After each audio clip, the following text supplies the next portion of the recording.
Ba, ba, ba, da, da, da. Wait for it.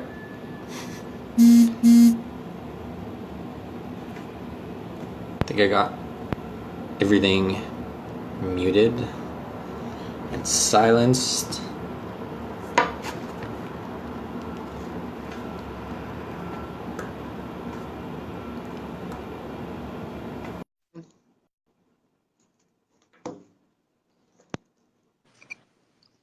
Hey, it's the first time this ever worked on the first try. Yeah, it usually does not go well for me either. So, Nice. Flawless victory this time. yeah. How's it going? Good. How are you? Good. I'm not sure how middle of the day will work, but we'll find out. Well, it's actually early day for me, so Yeah, I it's guess so. Everybody on my end's thinking about lunch or on lunch, so I think. Who yeah. You, knows? compete with somebody's mealtime. Like it's not going to happen. No, no, I'll choose food over everything any day. Oh, absolutely. I get hangry. I get really hangry. Yeah, you're not alone on that one. I am Yeah. not pleasant when I'm hungry. I don't even know why I'm snapping and I'm snapping. I was coming home with the kids from school one day, and I was like starving. I don't know why I didn't eat before I went, and they were talking and talking. I'm like, stop talking. I'm hungry. Just stop talking. Leave me So alone. I can't handle it. they're like, what? I'm like, you're just making me hungry. Stop talking to me. At least they weren't bringing up dinner ideas or snack ideas. I think they were talking about lunch or something. I'm like, oh my gosh, just stop talking. Oh, yeah, that would do it. That's not helping at all. No. They're like, I have a melted chocolate chip cookie I ate half of. I'm like, no, just don't talk to me. But it's chocolate. It's melted. Yeah. Don't eat that in my car. You're going to get it on my seat. Oh, yeah, that's the worst. Absolutely. Oh my goodness. Do you have children? Nope. Oh, well, I have plenty to lend you if you need them. That's quite all right. I got one that I mentor, but that's all for now. Yeah, they're fun. He's he's sad because I might be moving next year, so Oh, well, where are you at now? Atlanta, Georgia? I'm all the way up in Canada. Oh, sorry, why did I think you were in Georgia? Well, and where are you going to move to? I don't know yet. I got too many ideas. Maybe you should get a tiny house and you can take it with you anywhere. No, no, I don't have patience for that. I hate moving. It's like, depending on where I go, it's gonna be pack clothes, pack books, and sell everything. Like I have a garage full of stuff from a year, like a move 5 years ago.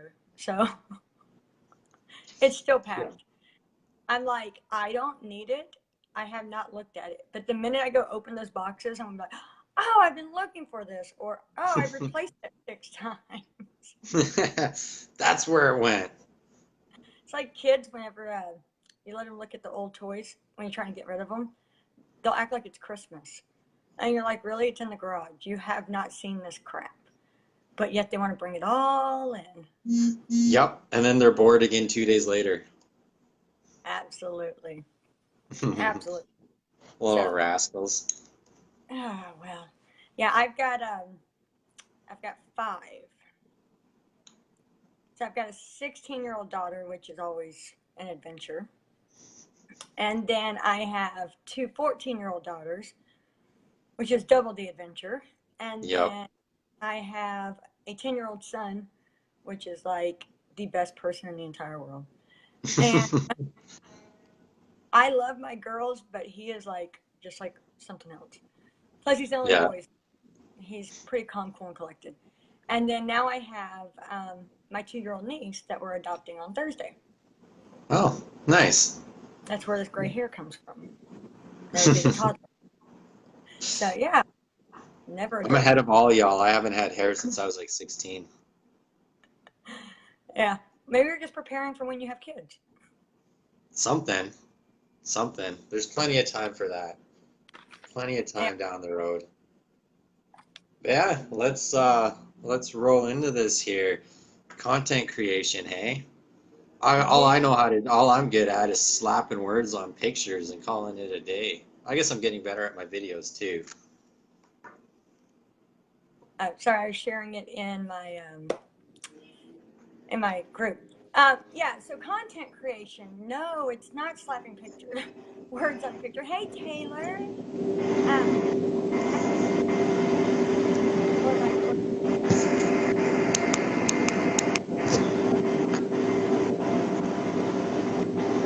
um, so content creation is not um, words on a picture. Content creation is really the message that you send to the world every day. So it's like it's what you believe. It's what it's exactly who you are. You're branded who you are. And Mhm. so, if I were vegan, if I were vegan, then I would want to talk about those things because then I would attract those people to me and repel the ones that aren't, or maybe not have. And so it's a really great way to obviously to attract your ideal client, as well as it's just I think you stopped. I was like, your audio just cut out or something. Yeah, absolutely. Like, it's good to get your message out, and I mean, repelling the people you don't want around is definitely key. That's what a lot of people miss when they're when they're creating their stuff. They're like, it's not intentional. They just throw stuff out there. It's like throwing spaghetti at the wall to see if it's cooked. Maybe, yeah. hopefully, it'll stick, but I don't know. Yeah, the thing is that everything you do has to have a purpose. I mean, that's just like overly important. So, I don't understand at first. And when I get with my clients and I'm like, look, if you're creating this post, what's the purpose? What's your call to action? Are you wanting engagement within this group? Are you wanting it to be shared over and over and over and end up being a viral piece? Are you wanting to build your list from it? Are you wanting to build your, like, what's the purpose? Because I feel like that the content will not get you Mhm. is not structured. And Yeah, like every structured post kill you.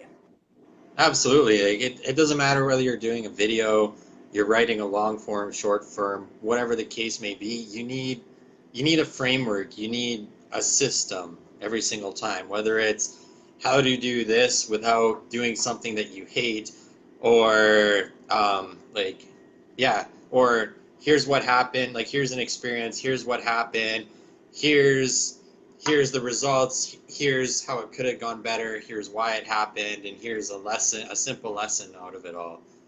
Like some sort of framework. Absolutely. And there's like these overly important elements. You want to make sure that it's readable. That's a big thing I've noticed that Yeah. like it can be long because people are like, oh, I don't really care for long posts. And that's perfectly fine. But here's the thing is that it can be really, really long if it's really easy to read. And so if it's all mushed together in these really long paragraphs, nobody wants to read it. We're all on our phone. Yeah, it's too hard. Mm-hmm. So bullet points is like a really big deal. You want to make sure that you separate those key points because that's what, when I look, I scan over it, and if the key points grab me, I go back and I start reading the top of it. Hmm. So I'm really good. more. I hit more of a story. If it doesn't pull me in the first couple seconds and compel me to keep reading, I'm done. I'm gone. I'm out. So you're really big on the hook. Yeah. Yeah, and or like medium case scenario. If it's like kind of draws me in, but not really enough, I'll start skimming and I'll start looking for those key points, like the first couple Mm. seconds of each paragraph, and just go da da da da da. I'm on my way, but without that first few seconds to pull me in, I mean you lose a lot of your chance to captivate somebody like me to pull me in.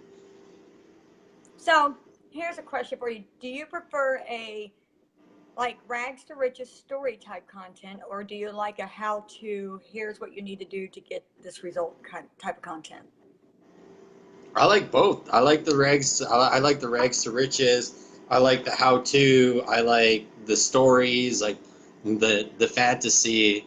Like it's all on the structure and the frame and how it draws and pulls me in. Like I might be in a mood 2 hours from now to look up like how do I do something, or like in the mornings the first thing I do when I get up is I look for something. I look for a message or something that I can declare that doesn't just benefit my business or my life, but will resound to whatever my audience is. And then I turn that into a compelling story arc that'll draw them in and get them reading. Absolutely. When I do my journaling, after I'm done with my mindset journaling in the morning, I'll go online and find something that will trigger me. Hey, Malia. So whether it's, anybody has any questions for my group, just post them in the comments and I'll get to them eventually. Or Daniel will get to them eventually. One of us. Yeah, we'll try. We'll One of make us it will. happen.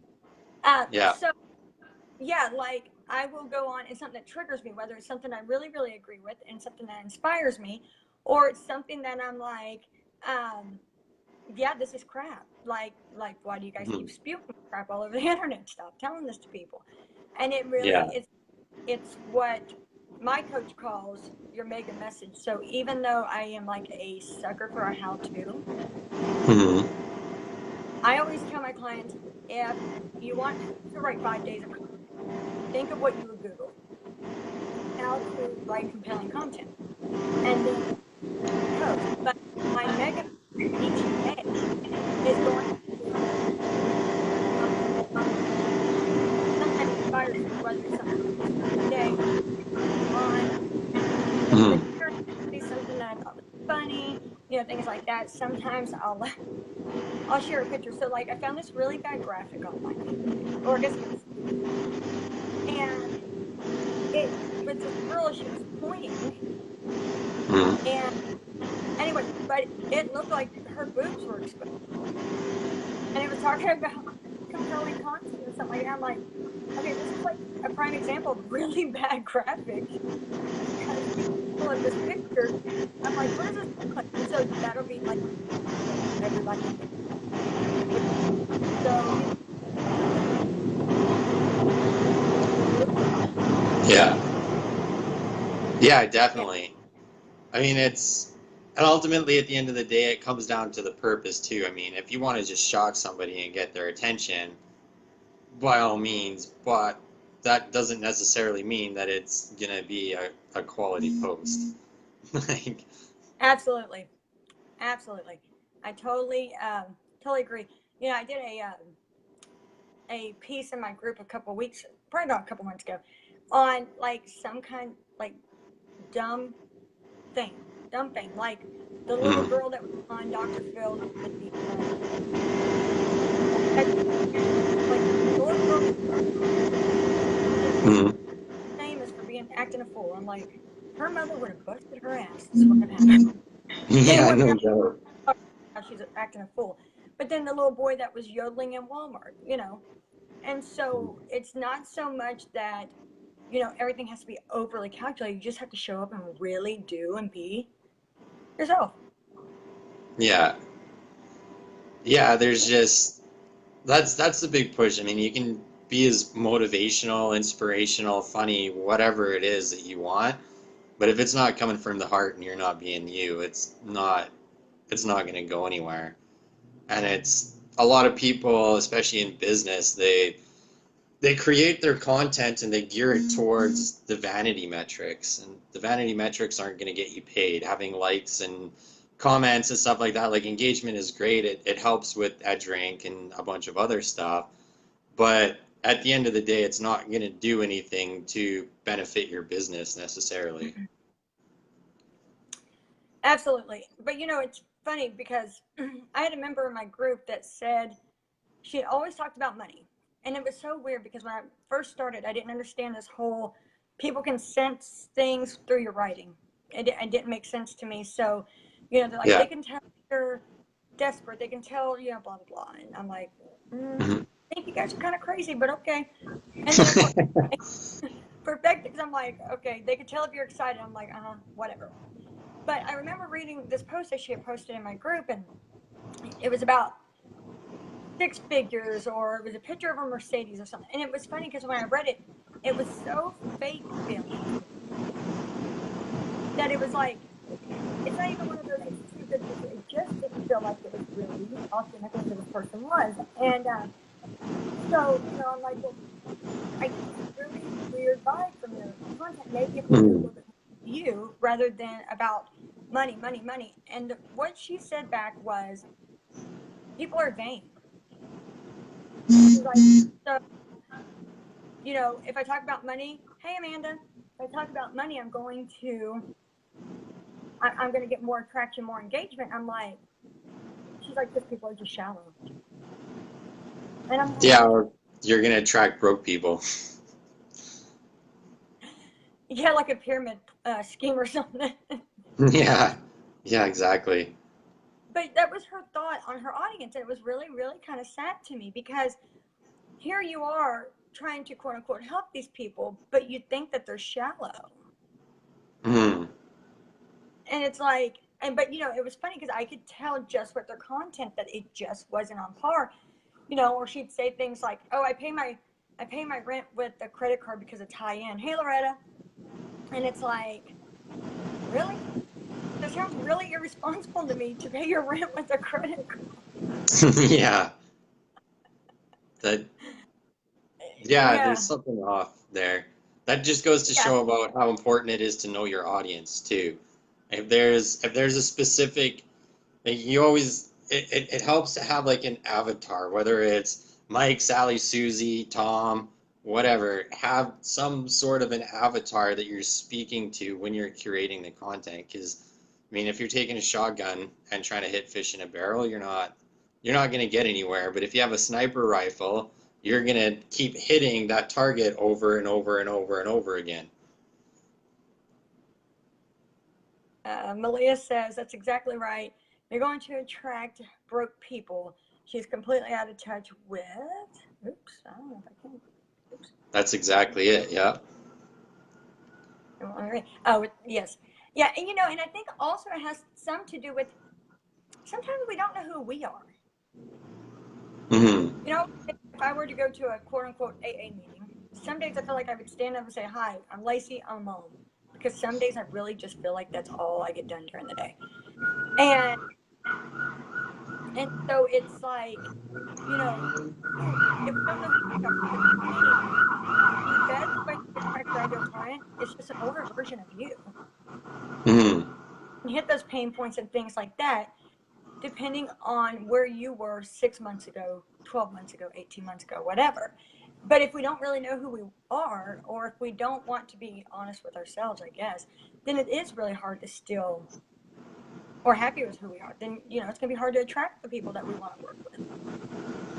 Yeah, and that's a good point too, is don't lie to yourself. You gotta, you can't, I mean, it's, we're all on a certain level, and that's our personal averages. And most of us want to be somewhere above or more than that. But you can't speak to that higher level unless you're on that higher level. You can't coach on it. You can't speak on it. You can't nothing. You can speak to where you are and where you've been and be in tune with that. But again, unless you're being honest with yourself about what that is and what that looks like, there's just going to be a disconnect there, and it's not going to work, or it's not going to produce the fruit that you want. Right. Well, so what we've learned here is that the fake it till you make it is not gonna, it's not gonna No. work out. No, it never does. No, absolutely not. You know, and I don't think that we should feel insecure about who we are either as we come into the online space. It's really hard because, you know, everybody has their online life and then their real life. Mhm. And so, you know, the persona that's given online doesn't mean that's really who someone is or isn't who someone is. But, you know, it's like we're always competing and we don't Yeah. have to always compete. And I think that, you know, it just get to that point where you have to remember, like, I will tell my clients, like Malia is one of my clients that she's on here with us, Mm. and tell them you technically don't quote unquote know these people. They can't come through the screen and eat you. Yeah. So you have to think to yourself, what's the worst that can happen? If I'm struggling with sales, I can't make any less sales than zero. Pretty So much. by going out there and just being myself and going, screw it, this is who I am. This is what I do. If you don't like it, you don't like it. The only thing that can happen is that you increase sales, because you can't go less than what you No. already do. You can't attract less than what you're already attracting. This whole fear of putting yourself out there. I mean, I get it, but sometimes we just have to rip the Band-Aid off. Daniel, what's going on, buddy? Well, yeah, then that's a very good point too. And your production has a direct correlation to your power. If you're doing things like lying about your situation, not being honest to your market, if you have stuff that's buried in the closet under rugs or whatever, you're putting yourself out of power and you're creating that disconnect. And it's very hard to produce and bear fruit in the manner that you want it to and see the results that you want it to. And you're not going to attract the right people. So if you are making sales with that approach, chances are you're going to be having chargebacks and cancellations, and nobody's really going to be around for a long time, no matter what type of content you're putting out there. Absolutely. Absolutely. I totally agree. And your content also has to speak to your audience. And so your language has to be on point. Hmm. So if, like, okay, so you know a lot more about funnels and stuff than I do. If you're telling me information about a funnel and you start getting all technical, I mean, I'm just gonna be like, What? if I have to Google more than half the content in there, I don't care anymore. And it was one of those things that I did not understand starting out. I would get so frustrated and be like, I don't get it. What does this mean? Yeah. But then, coming from a legal background, when it comes to legalese, not everybody knows legalese. If I read a Mhm. contract and my says blah, blah, blah.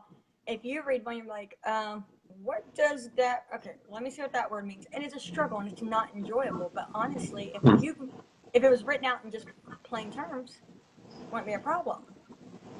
That's exactly what your ideal client language is. It's just speaking in terms of your ideal client, of just being yourself.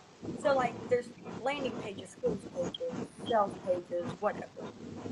I just picked the one that I refer to it as a landing page, and that's the word I use all the time. And so my audience knows it as that. Mhm. They're going to see it, and then others that also use that word to reference a, sales page or whatever is also going to be like, oh yeah, I need help with my landing page or whatever it is.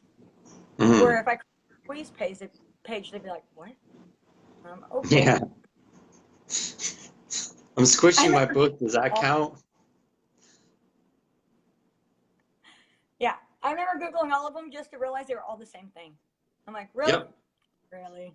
Nice. I drive a couple of my team members crazy because I abbreviate everything because I'm lazy and I don't always like to type. So instead of asking me what stuff means because they know I don't like to type, they Google it. I guess it's better than using emojis instead of words. Yeah, yeah, that's weird to me. I still have a hard time with that one. Could you imagine being a school teacher? Okay, I just want everyone to think about this for a minute. With all, like, my kids are not really that bad about it, but I'm really bad about going, I don't know what that means. You need to write it out. But also because it's a good habit, like, I write BC for because all the time. And Hmm. I never put apostrophe in anything I write, handwritten or type. I'm the worst about that. And so I have to consciously make the choice because it's a habit at this point. And so I'm like, you can't write IDK and turn in an English paper. You can't do it. No. And I have art skills, but they're not that great to be putting emojis in there. Yeah. So, and like, so I won't let them do it. If you're going to text me, you need to actually like text me. I understand like BC, IDK, but if I was a teacher, I think I would lose my mind. Absolutely, I would too. I went I through I went through a couple weeks there where I was wondering. I kept saying I got another RFP and then kind of explaining what was going on, and like nobody was really answering me. And I'm like, well, where's my proposals? They're like, what proposals? I'm like, I should explain that an RFP is a request for a proposal. which is actually a good point Not for bad. content. You bring that up. Okay, ROI is something that most people should know. We assume that people know these things, or ICA. Okay, Yeah, good when luck. it comes to negotiations, you need to put at least in the beginning of the content. So if I'm writing about my ideal client, then I'm going to put ICA, and then I'm going to put ideal client. Then I can use ICA throughout the content, but at least Yeah. tell us what it means at the beginning, because not everyone knows. Or CTA. I get that question all the time. Yeah. Like, Yeah, what is a CTA? and on the flip side of the coin too, is what industry are you targeting? Because each industry has their own jargon, has their own catchphrases, has their own abbreviations. And if you're trying to penetrate a market and you don't know what their language is, they're just gonna look at you and go, "What?" Like, sorry, buddy. It'd be like me trying to go into Facebook ads. They're like, everything about me would scream she does not know what she's talking about. But and that's actually a really good point, because your content speaks to who you attract, obviously. And Yeah. so when I first started, obviously I wanted to attract people that were like myself, just starting out, but I was a step above. Now, that's not really where my interest is. I want Yeah. to, you don't have to be making 5 and 6 figures already, but you at least have to know how to make money. So if you've at least created one thing and you've sold it at least to one person, then but you just can't do it consistently. Okay, there's something there. Or that you've had your business idea for at least 6 months. Because that's Yeah. one thing with startups. Like, every time you get on the phone with them, they change their mind. And that's really hard to move forward and make it effective for everybody. So for me, I thought that I could content as a very startup thing, but it was really just the way that I was writing paycheck to Mhm. paycheck. And so once I changed from referring to always starting up in my business, once I changed from make money to increasing your income, those words there attracted a Yeah. different clientele. And so if they don't know what CTA is, that's like a big red flag if that's not something I Yeah, want for to, sure. I need to, hey, let me refer you to someone else because it's a little below what I'm doing right now. And the Mhm. level up part. So, yeah. Yeah, absolutely. I'm guilty of that all the time in my own marketing and stuff like that too. My team and my coaches are always like, Daniel, quit talking to executives. You're talking to real people. I have a client. I have a client that does that, and like, so she wants to do or she does executive presence and video. So how to be confident, how to come with some authority, and show people that you're an expert on video. And Mhm. she'll start talking, and I'm just like, I don't have a clue what you're talking about. Like, who are you talking to? You're not talking to me. Like, you have Yeah. none. Like, you need to go on LinkedIn. You're in the wrong area. Yeah. She's trying to attract like small coaches and stuff, and I'm like, okay, well, you're not attracting me because I have not a clue what you're talking about. Right? Yeah. Yeah, it's like I start talking about, I have a bad habit of talking about, like decreasing your costs on your bottom line to help increase revenue and profit if you don't want to increase your prices or you can't stomach it or whatever. Like some people are just too weak to even consider raising their prices, so they can't stomach it. I start talking about that and it's like I just lost 99% of whoever it is I'm trying to speak to, because in all reality, chances are they don't track those numbers, they don't track those stats. Like I need to go somewhere where there's high level executives or controllers or whatever that understand that stuff. Right. You need to be over on LinkedIn. Or just dumb it down completely. There's lately their new things have been taking everything that I write and putting them into like some sort of like a grammar analyzer type thing, and it's Hmm. saying here you're speaking on like a grade 20 level and you should be on a grade 5 level. I'm like, oh. I like to, with no disrespect to my audience, I like to do it in a style of blah, like how to create content for dummies. And Mhm, and the thing is, I'm a very step by step kind of person, which is why how to posts are like my favorite thing to do. It's like, mhm, honestly, my favorite thing to share is a how to post. So, mhm. because I am not very like, I don't want to be inspired. I like create content. It's Yeah. like, you want me to put the desk together? Okay, throw the pieces in the middle of the floor. I would have, or the program. No, see, tell me I need to do it.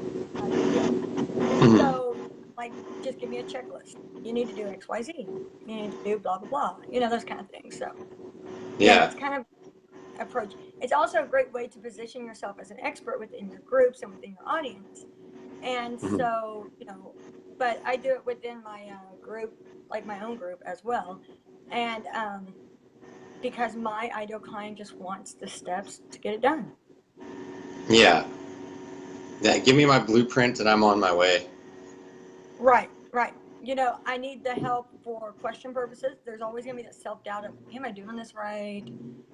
Is it blah, blah, blah? But in the end, yeah, give me the steps so I can get it done. And then we'll move on to what wasn't right, what was right. Because, I've had a program that didn't do hot, changed Mhm. the title, and it sold out. And there was nothing different about it. It was just simply the title was not hot. Yeah. Yeah, it's the same thing like with marketing, advertising, funnels, all of that kind of stuff. I mean, there's only really three things that you need to worry about.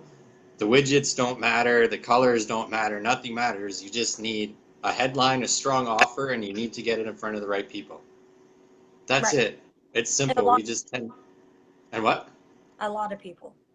Yeah, and we just overcomplicate things, and at any given point in time, there's only going to be 3% of an audience that's ready to do business with you now. The Right. rest of them you got to nurture and follow, and that's all like the back end of the funnel stuff. But it also comes down to staying in your lane. I know I suck at designing this stuff. I borderline hate doing it. I do it for myself because I think it's hilarious just to do it for myself. But I'm like, my team and I, we have those talks all those times. Stay in your lane. You cross over to my lane, I'm gonna run you over. I'm gonna take you out. It's gonna mess everything up. I'm not even gonna pretend that if I cross over into your lane that I can take you on. This is my lane. This is your lane. We all have our lanes. We stay in them. We go. We try and cross over into each other's lanes for fun sometimes, like not when it comes to business or work and stuff, but when we're doing our own initiatives and stuff like that. We'll play around in each other's lanes and let each other beat each other up a little bit, but that's just all par for the course of having some good camaraderie there. Yeah, I mean, I think healthy competition keeps us motivated. And if we're not challenging ourselves or growing, then we just get still and stagnant. If you're not educating yourself, then how do you continue to level up yourself to attract more and more into your audience? I see some coaches that find this perfect niche, and Mhm. but then their clients or their audience will start surpassing them. The minute my audience starts surpassing me, I'm in trouble. Yeah. Not for any reason other than if I'm sitting at five figures and my audience is now making 6 and 7 figures a month, what what am I doing? Because I'm not educating. First off, we download so much shit a day that we could go back and take a look at it and educate Yeah. ourselves. We purchase so much each day Yeah. that, like, with my coach, I've got tons of programs. So, like, once a week for an hour, 2 hours, I will just re educate. So, whether it's Mhm. revisit a program, whether it's just for me to go back and look at freebies and go, oh, how did I download? Sometimes just a good video Hey, Mike. makes your week smooth. Yeah. Yeah, and that also comes back to another another marketing dilemma is the thing is if you actually look at your numbers and you pay attention to your numbers, it's cheaper to retain somebody than it is to go out and find somebody new. So if your clients are surpassing you and outgrowing you, you may be very good at finding people on a certain level and bringing them in, but you're constantly losing clients because they're outpacing you. And the stronger you get at that one thing, the more you're going to be churning through and churning through and churning through. And you're just going to be a slave to the grind forever.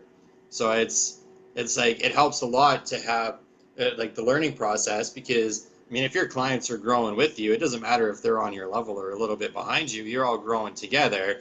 And the support and everything that they get from being in that program or whatever it is, being a part of whatever widget, doesn't matter. They're going to stick around forever because that they need that support system. They want it. Right, There's a bond that stems out of it. right. One problem I never have had in my business is repeat clients, which is crazy because some people think are like, I can't keep them coming Mm. back, and I'm like, that's weird because I sign one and they just keep coming back, and so, but here's the one thing that everyone thinks is is so easy. It is. It's Mhm. really, really easy. But if you're not consistent and you're not authentic with what you're doing, what you're saying, or who you are, there's no possible way you can make money online. Like Yeah. you can know your business, Mm. where like you get a client and then you fall back. You fall back. Then that client's done, and now you're back to the scramble, and it's like you climb the same part of the mountain. Up, Yeah. up. Yeah, and with everything being so connected these days, if you're on that type of a yo-yo, you start to get that reputation, and after a while, people just don't even want to work with you. They're like, well, Yeah, if you're not retaining your clients, and you're constantly on the grind looking for more, why would I want to work with like what value is in it? right. Absolutely. And the other thing is also that you want to make sure that you are showing. I mean, consistency is really big, especially in the space because it moves quick. There's a new coach every day looking to take your spot. There's someone building funnels every day looking to take your spot. Mm. But if you keep showing up, then it shows because people get ripped off every single day. Yeah, in every industry. Right. And so if you're flaky, then people are Hey, really Louis. skeptical of your money. Yeah. Yeah, and like I did that. It was like I almost forgot to do a live video yesterday, so I did it at like 10 o'clock at night. But that's like right now, that's my most popular video on IGTV is about consistency, clarity, and being the new currency. Like, because everything is so chaotic. If you're not consistent, yeah, if you're not clear on what it is you're doing, you're not going to be consistent. If you're not consistent, you're not going to have the confidence and the means to go about doing it, and that's just going to affect whatever currency that you're operating in, whether it's good faith or financial profits or whatever the case may be. You're just killing yourself.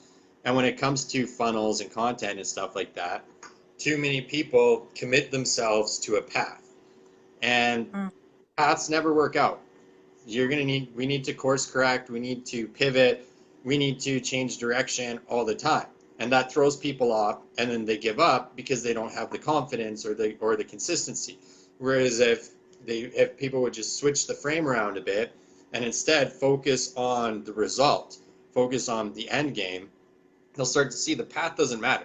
You can pivot, zigzag, they'll just go through it. They won't even notice. The next thing you know, they're a mile past their goal going, oh, I need to set something new now.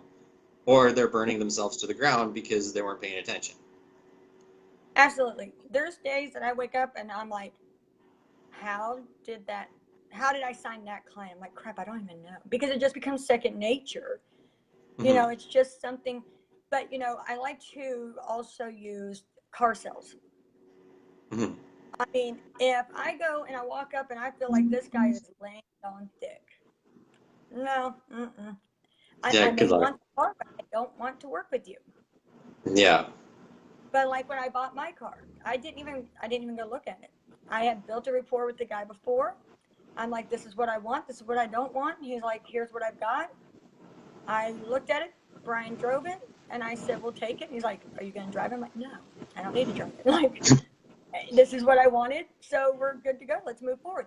So, but the thing is, I didn't feel like I was being sold, and he could have sold me so hard it wasn't even fun. I didn't feel it. It Hmm. was just an easy sit, you know, it was easy. And that's why car sales to him is something he likes doing. It's just easy every single day. And it's the same thing Hmm. online. And so, but we also, you know, we don't have to stay within this niche, because, like, for myself, I get really bored. Hmm. I like to, like, always create something. Or, and when I first started out or watching other coaches, you've got to have a signature one-on-one, and you have to do this and you have to do that. And I'm like, but I have this No. really good, oh, but I have this, nope, can't do that. And I'm like, this is crap. Yeah. I want to create 55 different things, and if I want to, I'm going to. And so now I launched 2 or 3 programs, a couple freebies. I'll be hosting this all at one time, and people are like, how do you do it? Hmm. The power of production. You get in that rhythm and you can just go. And the problem, like, I don't know, I have problems with coaches and consultants because I think the majority of them are just full of shit. And it's most people think that whatever worked for them will work universally across the board. And it just, hey Trev, what's going on, bud? It just doesn't work like that. It's nothing is uniform. It's different things are going to work for different people, for different audiences. The only way to know is just to test it. I get people asking all the time, "Hey, if I do this and this in our marketing that I got you designing, is it going to work?" I'm like, "I don't know. Run it for 3 months. That's the only way to know. Run it for 3 months. You'll have a good indication of whether or not it's resonating or not." Right. Well, the first thing is, I see my clients do, and I see my own audience do it, is they'll try something for a couple days, and then they Yeah. go into pain. This isn't working, and then they just change everything. And I'm like, but wait a minute, 2 things could have been working. Well, first off, you didn't do it long enough, so no, you're right. We don't know what the hell was working. But Yeah. if we knew what was working, we don't now. You just took it on, just tossed it, and now we're like right back at square one. So Yeah. there's a museum in California called the Failure Museum. It's a museum Hmm. of failure. So it'll be large. It's large companies from around the world, like Oreo. And Hmm. every idea they've had that was a flop, they stick in this museum to show that not everything's going to win, not everything's going to be a hot hit. But if you don't try, you don't know. So, like, you Yeah. know how they keep out with these crazy flavors of Oreos? Yeah. There's a whole wall of all the failed Oreos that they've come out with that just were not that hot. Mm. And so, really good inspirational location that to show that, like, it doesn't matter the size of your company or who you are. Without failure, you can't have success. And so, Mm. yeah, it's actually really kind of cool. It's on my bucket list to go check out. It's on, I Sweet. think on TV. Sweet. Yeah, it's I don't know who said it. I think everybody says it pretty much at this point. But it doesn't matter how many times you fail or fall. It's just how you pick up and keep going. Like, you never Yeah, know you never know when that breaking point is going to be. But unless you fail or fall enough times, you're never going to hit it. You're never going to find that mark. And absolutely. it doesn't matter whether you're talking marketing or advertising or starting a business, relationships, it's all the same. The dynamics might be different, but the concepts are universal. Well, and it's also really important to know that if you're not doing self growth, because let's say somebody that's had failed relationships and failed business and maybe failed friendships or whatever, sometimes as hard as it is, we have to look at ourselves to see why, because sometimes it's just a character trait or something we're not Yeah. acknowledging. Because in the end, we're our own common denominator. Yeah. Yeah. If someone's had 3 marriages, you can't say that all 3 husbands were the problem when the only common denominator is you. Yeah. I mean, like, it's okay. You can't change something you don't acknowledge. Hmm. Yeah. And so I got. I didn't think I applied for the Warrior Convention this weekend, and I was like, I, hey Corey, what's going on, bud? I was like, I'm not gonna. I was like, I don't think I'm gonna get approved, but let's throw it against the wall and see if it sticks. Woohoo! It's a rodeo, and sure enough, within like a couple days, they're like, yeah, you're approved, and no conditions, no yay. nothing. Like, get your ticket, get your hotel, come on down, and like it's a 3-day convention. They've got 3 weeks of daily pre-training in the 3 weeks prior. Like it's going to be bloody crazy. And like one of the first things that they have us doing in the program that I'm in is Garrett wrote a book called Be the Man and Stop Fucking Lying. And it's all about just manning up and like telling the truth about no matter where you are across body, being, balance, business. And while he probably released it by now, it was supposed to come out at like the training was supposed to come out at 10 Pacific, so I got to catch up on that later. But the first part of our assignment is we gotta, whether we've read that book or not, we gotta reread it, do all of the assignments at the end of each and every single little chapter, and just go through, go read it from front to back, do all the assignments, and if we complete that, then we get rewarded with some exclusive business training and some concepts or whatever that we can apply to whatever it is we're building. Like it's I, telling, but what's that? you would have never known had you not applied. No, well that's just it. You just sometimes you just got to put yourself out there and go. And the funny thing is, like out of like 1,100 people, less than 90% are actually doing the work consistently and getting stuff done. He was saying yesterday, and I'm in a little unit there. We call ourselves the Power Pack because we were like the first unit of leaders to come together. So we called ourselves a Power Pack and we got some good synergy. And I was like, I said back there in that private group, I'm like, shit, I was like, I just threw it against the wall, man. I was like, I wasn't expecting this. And like 80% of people within that unit all said the same thing. They're like, man, I'm in the same boat. I threw it against the wall. I didn't think it would stick. Like I didn't think it would happen, but it happened. Like we're going. Now we get to meet up in San Diego in December. We get to hang out. We get to have a beer together. We get to actually meet each other aside from across the screen. Like this is going to be bloody awesome. Which is super cool because then it becomes really real when you start like seeing and meeting and hanging out, things like that. And so, yeah, it's gonna be really, really fun. How exciting! I think in the video that I watched, out of all the presenters that are there, there's been over $9 billion in exits over the past 10 years. Nice. So You there's know, okay, my without head's gonna wisdom, be there. exploding. Yeah, yeah, that's a lot going on there.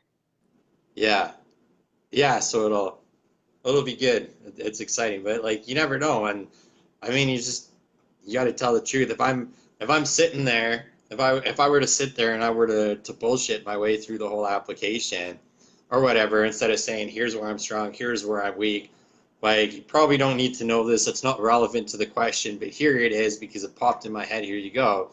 Like it's all those little things that I thought were irrelevant or whatever that I just threw in there. I'm like, whatever, put it all out there. Like that's what What's makes the the word? big difference at the end of the day. Malia says that she lives in San Diego, and you're gonna love it. I'm looking forward to it. I've never been. I've only ever been to Dallas. Of all the places in America to go, you went to Dallas, the most humid place in America. Yeah, I was I Actually, was there for a live like social media type event, learning mhm. more about like funnels and my craft and stuff. Well, it's definitely going to be a change from December in Canada to San Diego. You're never going to want to go home. I'm not gonna be wearing my wool or my winter coat, that's for sure. No, you look a little odd wearing the parka Yeah. in Bertrand, what's going California. on, buddy? That Yeah. would be pretty funny though, but I don't think I would make it 2 blocks before I collapsed. Well, here on the West Coast, obviously Phoenix is a lot hotter than San Diego, and we went to Disneyland for Christmas a couple years ago, and of course Mm. I'm like, it's freezing out here. I don't have my hoodie, and honestly, I think it was like 70 degrees. Yeah. Yeah. Oh, it'd be nice to get away from the snow for a few days. Yeah, yeah, you'll absolutely love it. But yeah, it's been tons and tons of fun. I got school catering coming up, but Yeah, it's time to jet. We're like way over time here. Malia said bring flip flops because there's flip flops every day. Every day you Yeah, wear I flip see flops. that. Hey, Julie, Yeah, what's going on? and the palm trees definitely make it. Tell you, you're not gonna want to go home. You're gonna want to stay. I Hey, don't get man, to see you. everybody in my units and almost everybody I know, they're like, so the four main places I've been told is move to Texas, move to Florida, or move to California, and I think Illinois was mentioned in there too, and Illinois is Arizona. really cold. I think it's the same as Canada. Yeah, that's why uh, I was like, are you crazy? yeah, I'm not big on cold.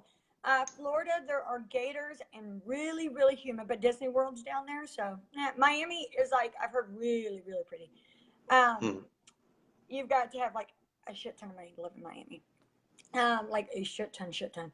But very humid. Texas, Texas, just Texas. If you've ever drove corner to corner of it, you never want to see it again. But very humid. It's the same as where I live right now. It's hot with it's a dry heat instead of humid, and it's just flat and boring. Yeah, here in Phoenix, it's a dry heat, and I like it. I'm okay with sticking my head in an oven. I don't need moisture to do it. Um, so, yeah. So, and then California is just beautiful. The weather's just perfect. But I've heard that San Diego's amazing. My son came to me and he's like, "We need to go to San Diego." I'm like, "Okay," but everyone says my husband's been there. Everybody says it's amazing. So, it's definitely one on the list. Let me know. Definitely. There's so many options. I'll figure it out. Yeah. Well, yeah, we are. I'm looking at we are over time. We're all going to be late today, but it's fun. Yeah, absolutely. I'll get this shared back in my training programs and my sales talk group. And Absolutely. I then shared it while we were live, so we had some engagement over I there. don't And see a share button. I only see finish and write comments. yeah, so can you see comments popping up on your screen? Yeah? Okay, so at the bottom where you write a comment on the left hand side of Oh, mine, it hey, says share. Ryan's here. He just gave me a like. One of my mentors just gave me a like on here. So, oh, Yeah, I he's don't not know if you're actually the in host here. He just scrolled through. here because, like, now I have a share button. I didn't know it was there before, but I have a share button. When I hit share, it said share to a group, so I just hit share. See, what I might need to do is grab my phone because I'm on my tablet now. Grab one of my Oh, phones and just scroll through go find it on my page and then just share it while it's live. yeah. Might Yeah, be the yeah, best, I think might be that easier. way also. Also, I just noticed when I was getting on that there's a new update. So you might need to update to get the features, new features. No, they just like to give everything to Canada months after the fact. Like when I was Uh, down in Dallas in June, I loved that new update that rolled out at the end of June where like the group button and all that was at the top. yeah. Second I got to Canada, it was all gone. Oh, that's I was weird. like, you How son of cool. a. And then like 2 weeks, what was it? It was last week I was getting so mad because every few hours they kept switching back and forth between the layouts on me. I was like, just stop. I want the new layout, so I left them a 1-star review on Google. I'm like, you Yelp. bastards, you keep changing this on me. I'm done with it. Yeah, you guys don't have the pay button yet, right? On your messenger? Nope. Yeah, Nope, see, we none of have the that. calendar the pay button. So, like, instead of me having to go into my PayPal, whatever, I can just hit the pay button and send the invoice right there on my messenger, which is how I do all my sales anyway, because I don't do sales calls. But yeah, so it actually works out perfectly. Yeah. Yeah, Yeah. there's reasons to stay here and reasons to go down there, so I'd write Mark a letter and let him know that you're really upset and you need some new features. The thing about Zuckerberg is with Mr. Zucks, with all of his lawsuits he's got going on, he's quick to kick everybody off his platform. So, Hey, Christy. Yeah, yeah. Well, I'm just gonna keep my mouth shut then. I'm gonna stay where I'm at. right? Anyway, well, I will let you roll on with your day. It's been tons of fun, and I will message you later. Yeah, for sure. Sounds good. I'll get this shared out, and we're getting like, seems like we're getting a fair, hey Mike, a fair bit of engagement. So we might have to do another one. See Hey, what everybody says. yeah, make sure you write the time down. 10 o'clock my time, 1 o'clock your time. So that way you know your prime engagement time. I'm only an hour ahead of you. Oh, it's only 11 there? Well, now it's What? 12, but Yeah, 12. Oh, okay. So you're not on the other side of Canada. yeah. Yeah, cool. Cool. Well, even better. Okay, well then, yeah, share it over and then we'll have to plan another one. Yeah, for sure. Sounds good. We'll chat soon. Cheers, Lacy.